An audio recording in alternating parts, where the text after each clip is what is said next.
Welcome to Kenton's videos. Enjoy the video. In this video, I will explain how to remove an Audi A4 fender. First, let's gather our essential tools. You'll need a floor jack and sturdy jack stands for safety, along with a 17mm socket for your wheel lugs. For the fender itself, prepare a range of Torx sockets, specifically T20, T25, and T30 sizes.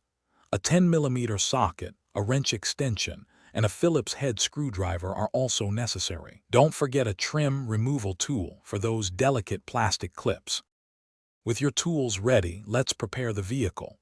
Begin by safely raising the front of your Audi A4 using a floor jack, then immediately secure it with two robust jack stands. Next, remove the front wheel to give yourself ample space to work. Now, carefully remove the fender liner.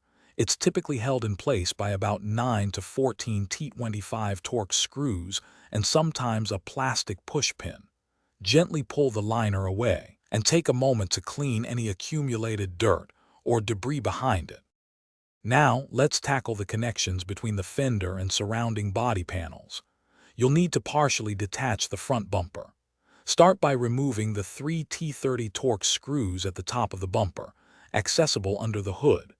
Next, remove the two T25 Torx screws and two 10mm nuts that secure the bumper to the fender on each side. You may also need to partially loosen the side skirt by removing a few T20 or T25 screws to reveal hidden fender bolts near the door jamb.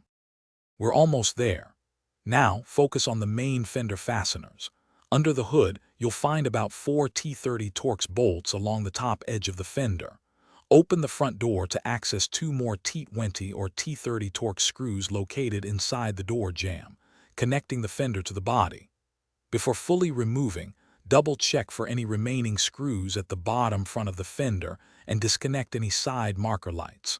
With all fasteners removed, carefully pull the fender away from the vehicle, being mindful of any hidden clips. Thanks for watching. Consider subscribing if we helped you.